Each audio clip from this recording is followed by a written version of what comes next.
Most families thrive on love and compassion, but the Richardson family is the exact opposite. Keep watching to learn about the young woman that killed her entire family. In 2006, in Canada, every member of the Richardson family was killed except for the daughter Jasmine Richardson. At first, Jasmine was considered lucky to have survived such a gruesome attack against her family. However, everything changed when the authorities realized that Jasmine was in fact not a victim, but a suspect. What could have pushed a young woman to murder her entire family in cold blood? Did someone help her? Was she arrested and thrown behind bars for life? In this video, we will take a look at the tragic story of the Richardson family and the role Jasmine played in it. Everyone who knew the Richardson family described them as a happy family, and their kids, Jasmine and Tyler Jacob, were also seen as genuinely happy children. But when Jasmine was 12, she went to a punk rock show where she met a certain Jeremy Steinke, who was 23 at the time, and everything changed for the young girl. Jasmine thought there was something special about Jeremy. He was a goth who had attempted suicide in the past, and he made no effort to hide his displeasure with life. This goth lifestyle immediately attracted Jasmine, who had also worn dark makeup in the past. After meeting at a party, these two began a romantic relationship despite the 11-year age difference. Jasmine openly called Jeremy her boyfriend, but as soon as her parents found out, they prohibited her from ever seeing him. However, Jasmine claimed that she was already in love with Jeremy, and there was little anyone could do to separate them.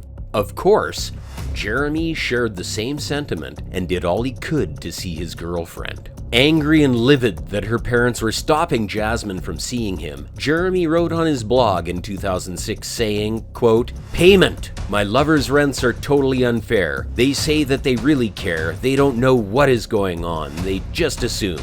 Their throats I want to slit. Finally, there shall be silence. Their blood shall be payment." End quote.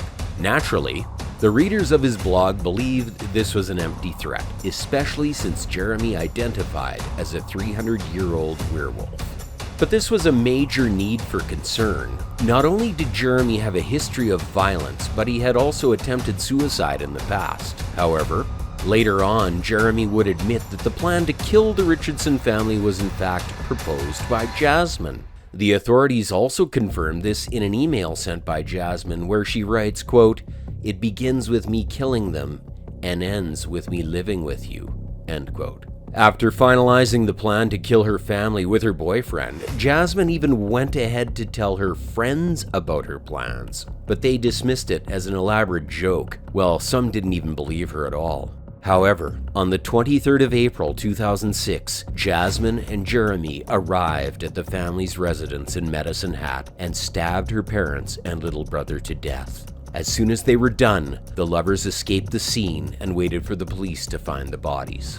The next day, the police discovered the bodies in separate pools of blood, and thinking the killer had also kidnapped Jasmine, an Amber Alert was sent out. However, as the investigations intensified, the authorities found enough evidence to turn things around, turning Jasmine from a victim to a suspect. Instantly, the police began a nationwide search for the couple, and they were arrested only a few days later.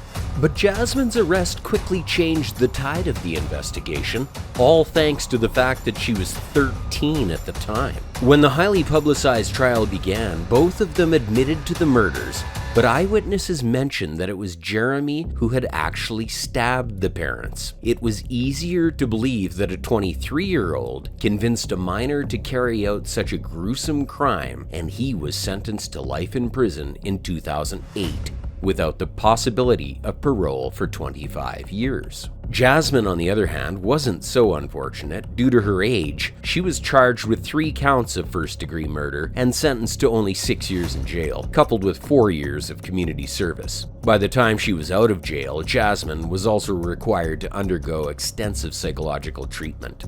Finally, in 2016, at the age of 23, Jasmine Richardson was completely released from the Canadian criminal justice system, walking today as a free woman. Do you think Jasmine should still remain in jail for her actions? Or do you also believe she had been brainwashed by Jeremy? Share your thoughts with us in the comments section.